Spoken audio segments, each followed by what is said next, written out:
Welcome to Real Money, Real Experts, a podcast where leading financial counseling and coaching experts share their stories, their challenges, and their advice for helping people manage money in the real world.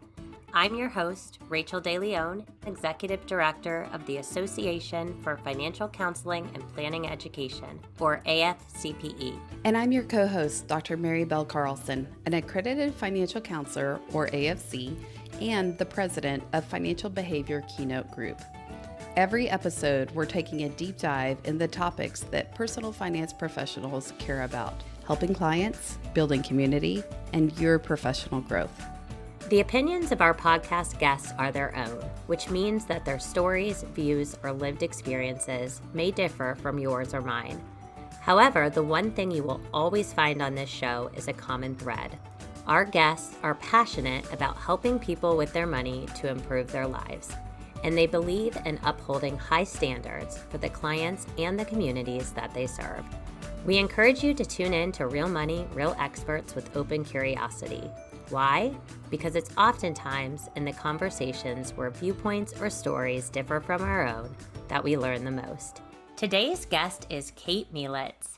Kate has 25 years of experience in financial services, including bankruptcy, fraud, financial counseling, and higher education. Kate earned her PhD in personal financial planning from Kansas State University and holds a bachelor's degree in broadcast journalism and a master's degree in interpersonal communications from the University of Wyoming.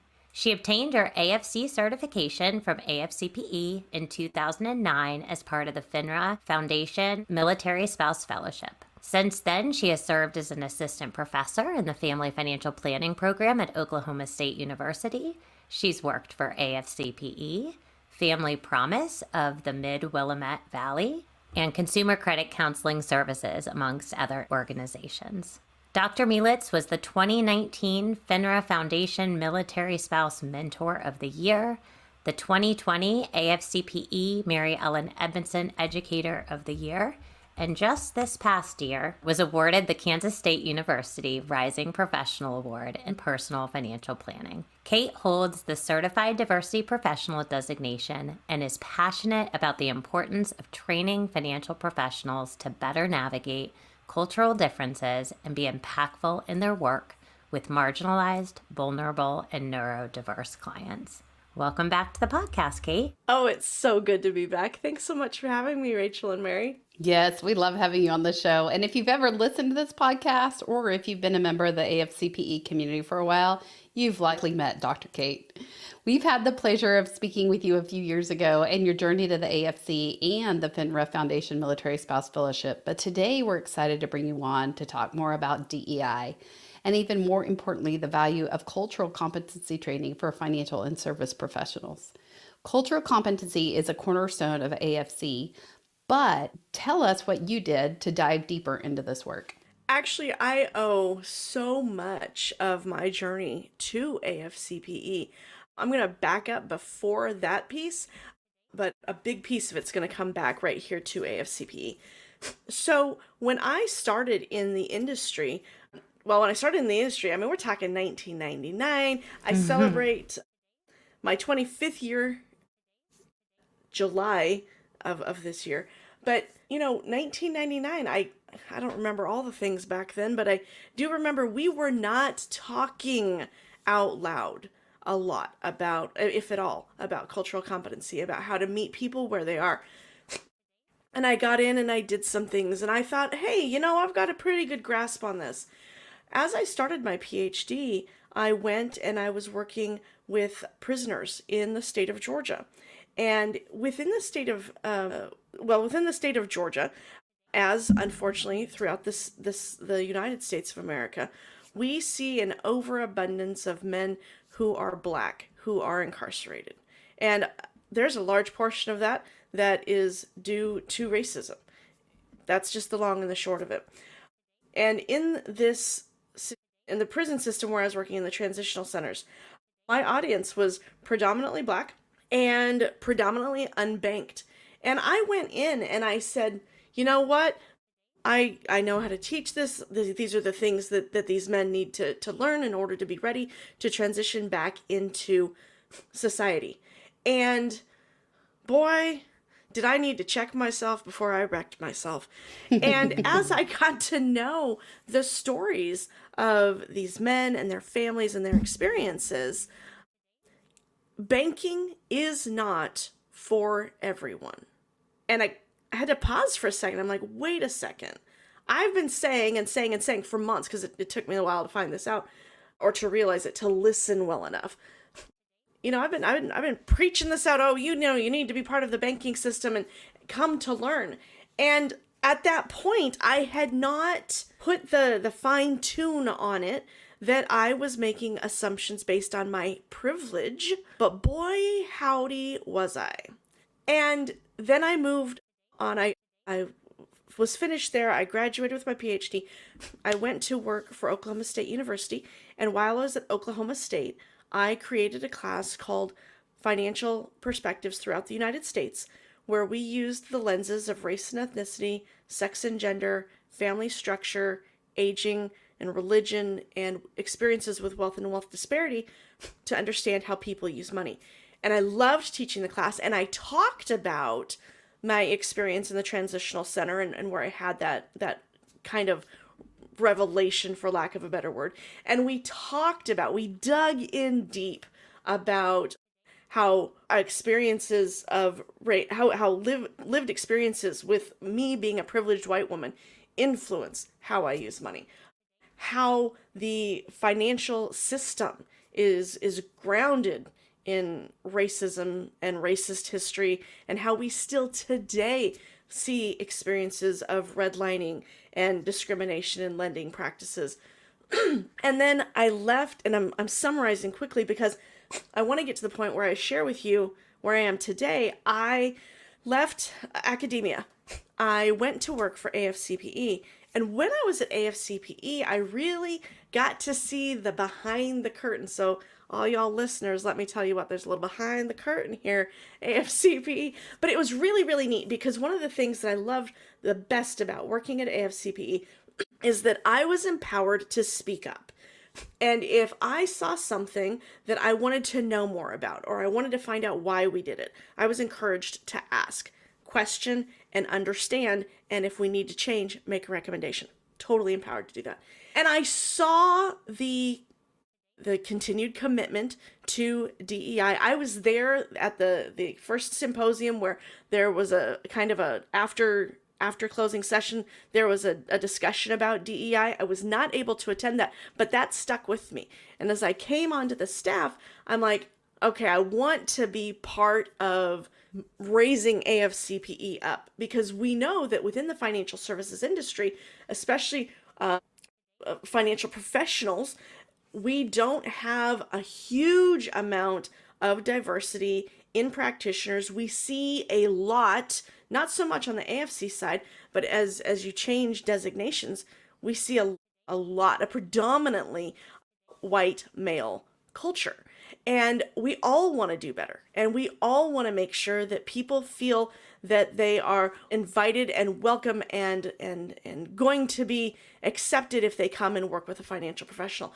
So as I was going through and thinking about what it meant as an AFC who's been active, who's worked in these different areas, I said to Rachel, I said, hey, I know what I want to use my professional development dollars for. And she's like, oh, Kate, now what? But she said, okay, tell me more. And the Society for Diversity has a designation, the Certified Diversity Professional and the Certified Diversity Executive. Now, the way that they divide those is based off of your level within an organization. And I was not an executive, and that was fine. I wanted to get in and learn more. And I have never been one for alphabet soup. I never, after I got my PhD, thought I would ever have anything after my name other than PhD and AFC.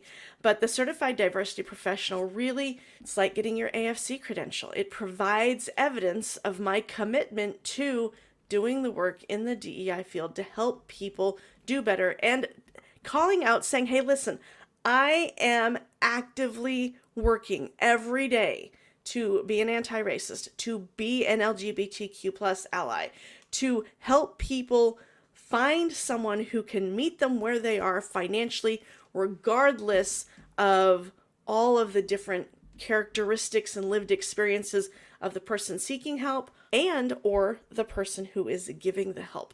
And so that's a really long introduction to where I am today.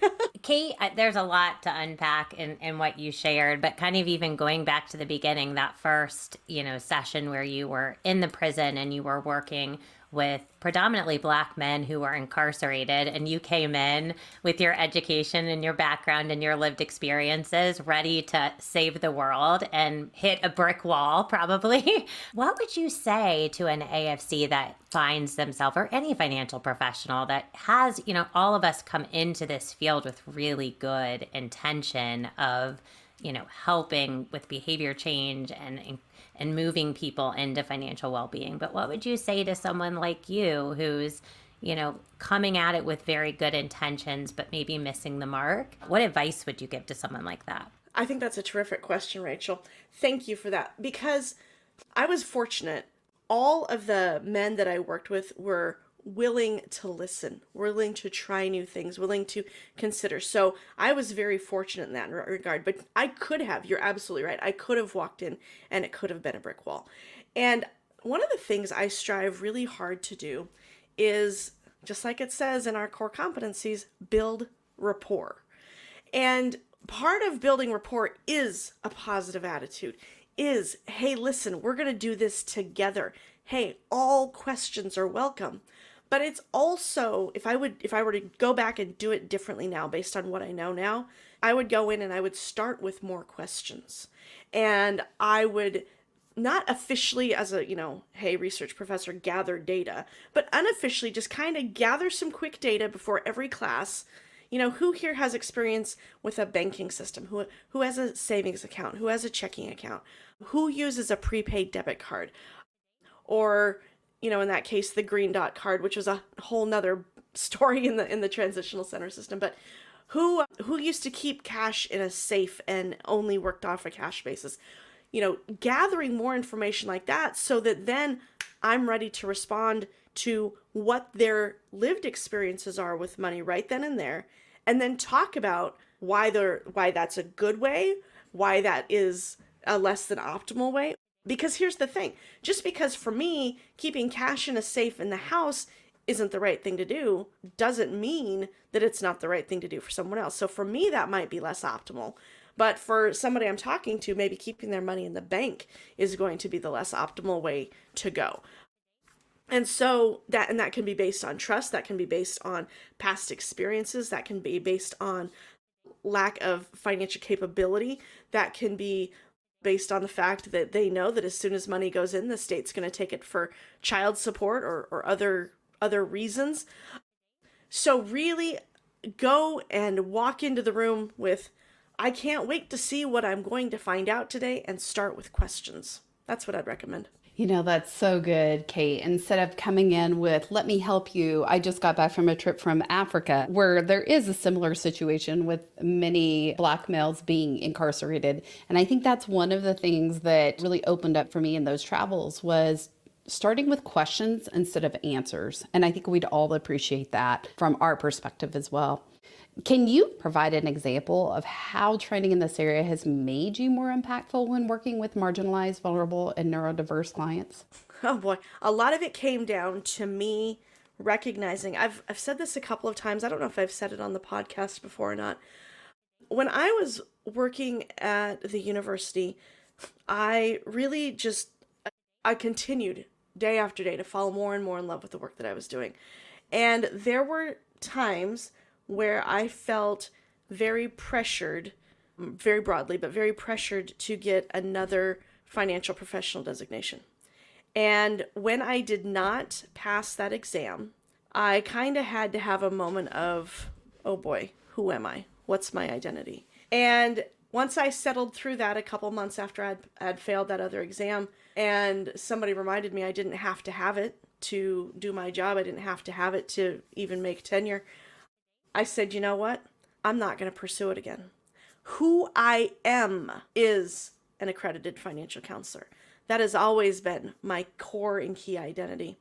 And as I settled into that it absolutely is enough, and I don't need anything else, because, helping people create and maintain strong financial foundations is absolutely what lights me up and what gets me going every day. That's where I really settled into who needs me the most. My students absolutely need me. Their college students are a vulnerable population. And beyond that, really, if I want to make a difference, I want to help the people who need the most amount of help.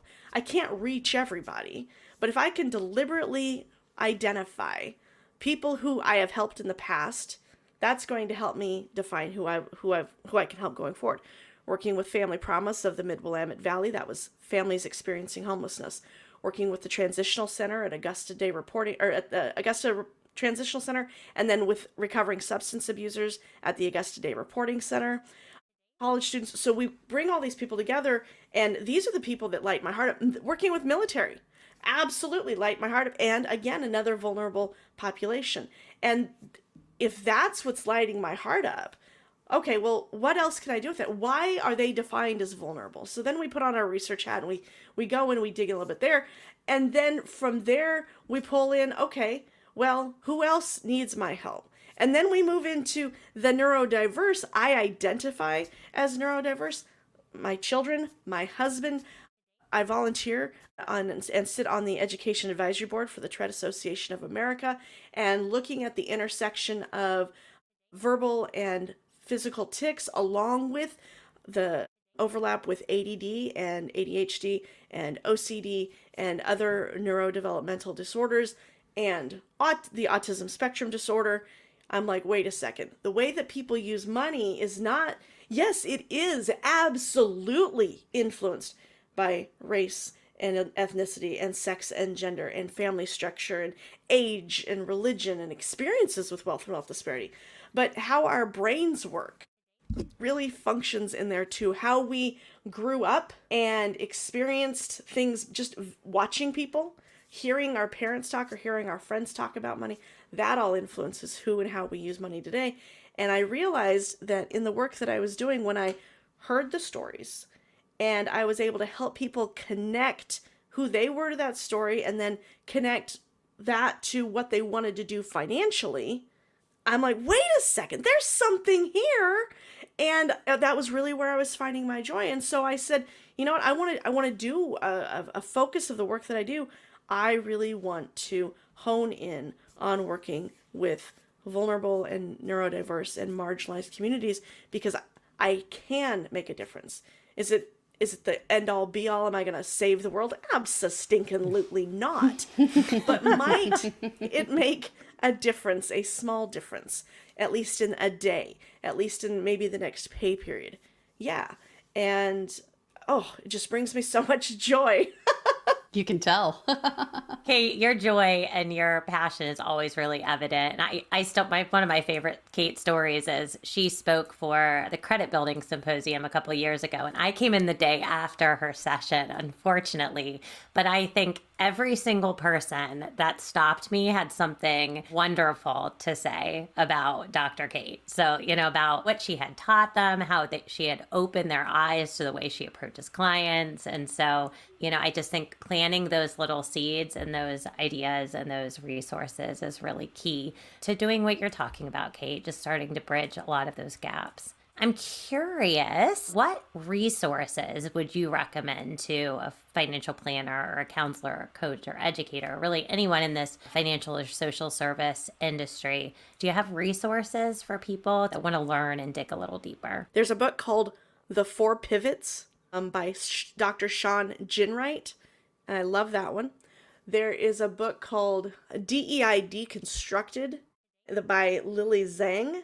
And that is much more of a guide for someone who is going to work more specifically in a diversity, equity, and inclusion role. But I have also found in my reading of the book that there are things that even if I'm not in a specifically DEI role, that I can do to help just make things better. Mirza Baradaran's book, The Color of Money, Black Banks and the Racial Wealth Gap, is a phenomenal text that really digs into the history of where we came from. And that was one of the key books. I was referred to that book by a friend of mine from grad school, Kathleen Boyd, and she's a certified financial planner. And she helped me as I was creating the financial perspectives class. I turned to her and I said, Kathleen, any thoughts that you have? And she was really instrumental. She found me that book and I fell in love with it. That combined with my favorite guy in the entire world who spoke at last year's Matthew Desmond symposium. Yes, Matthew Desmond. He was at AFCPE 2023. His book Evicted and his book Poverty by America, but his book Evicted really, when I used it in class, I was able to use it at the end of my semester to bring together all the conversations that we had had throughout the semester, because you get to talk about experiences with poverty and what were the experiences of people in his story. It was a qualitative study, but it was a story of someone who was Black, of someone who was white, and bringing all that together for some really fantastic discussion. And then I absolutely, hands down, recommend checking out the Society for Diversity and potentially pursuing your Certified Diversity Professional or your Certified Diversity Executive designation, depending on the work that you're doing. This is something, when the CDP, or the diversity designation, to me, it's like hand, meat, glove. This is work that I'm passionate about. It's not just a checkbox. So if you want to check a box and move on, don't spend the time, don't spend the money. But if this is something that you're like, I really want to commit to this, to make this part of the lived experience that I have, and let that influence the work that I am doing, and find purposeful ways to let it influence the work that I'm doing in the financial services industry, I would recommend checking things out with Society for Diversity and potentially pursuing your diversity certification. These are all really good ideas and resources to take it further. And I think of this as an individual, right? We can affect and change really ourselves. And so it's starting with the work in to then externally go out. But we also work in a community like state, whether it's in an organization or in a local community, whatever that looks like to you. Let's talk about the community level. What can organizations or communities do to become more open to diversity, and what that looks like to hear each other's stories? I think one of the most important things that you can do, well, there's a game called The Elephant in the Room. I got to beta test the game, but there's a book that goes along with it. It's totally separate. But one of the things I loved about the book, and one of the things I really liked about the game, is the game has you sit down with people who you work with. And it's kind of like Money Habitudes, a lighthearted way to start something. Well, the Elephant in the Room game isn't quite as lighthearted, because we're talking about race. We're talking about lived experiences right there in the workplace. I think that recognizing your identity, whatever that is, when you are an employee serving a client, serving a customer, there is built in there some inherent privilege, if for no other reason than you are the one that has been employed as the expert or as the professional. And it is important for me, for example, I am a white, mid-40s, Protestant, heterosexually married mother, highly educated. I mean, I could go on and on, but those are some of the things that define me, that inform how I do the work that I do. And I need to know when, I don't have to call that out verbally necessarily before every interaction, but I have to keep in mind that this influences how I use money. And if I'm going to work with somebody who is different from me in any way, I need to check myself before I wreck myself, for lack of a better way of saying it. Because that's what I did when I walked in with those men. That door could have been so slammed shut, because I wasn't meeting them where they were. These are men who have experiences of incarceration, if nothing else, plus their history with their families, plus possible and highly likely experiences with racism. And so that was kind of the first little raindrop that made me think. And today looking at it, who am I and how do my lived experiences explain how the advice that I could give, the resources that I may be familiar with, the contacts and the network that I have, and how I phrase things. I think that identifying that within your organization, who are the frontline people, who's working with clients, and how do they define themselves? How do they identify? There's not good or bad in here. It's just what is, and then how are those potential points of privilege, and how does that influence how you may be working with a client or a customer or a member, because it does matter, because it does factor in. Thanks so much for sharing all of your wisdom today and just being on the show here with us. At the end of every interview, we always like to ask our guests to share their 2 cents. If you had one piece of advice, what would it be? If I had one piece of advice, I think I would say know who you are, embrace who you are, and know how who you are is present in a professional and personal relationship with other people. Be the best version of yourself and ask for help so that you can continue to do better at what you're doing personally as well as professionally. Beautifully said. Thank you so much, Kate, for joining us. If someone wanted to get a hold of you after, how is the best way to get in touch with you? Thank you so much for having me. And if anybody wants to reach out, you can get me on LinkedIn, or you can reach me via email at Dr. Kate Mielitz, DrKate, M as in Mary, IELI, T as in Tom, Z as in Zebra, at gmail.com. Thanks, Kate. Thank you. Rachel, it's always fun to hear Kate. If you can hear in her voice the passion she just exudes. And so for those of you that have never met Kate, all you've got to do is come to one AFCPE symposium and she will walk away with a memory, because she is as passionate in person as you're actually hearing on this podcast. We love Kate. We love all the enthusiasm. She's got so many skills and techniques, but she's so willing to share. That's the other really fun part about her, and so much about the community. I think it speaks so highly of those in the community, is willing to share. What I really love about Kate is she's a learner, and you can tell she's that lifelong learner.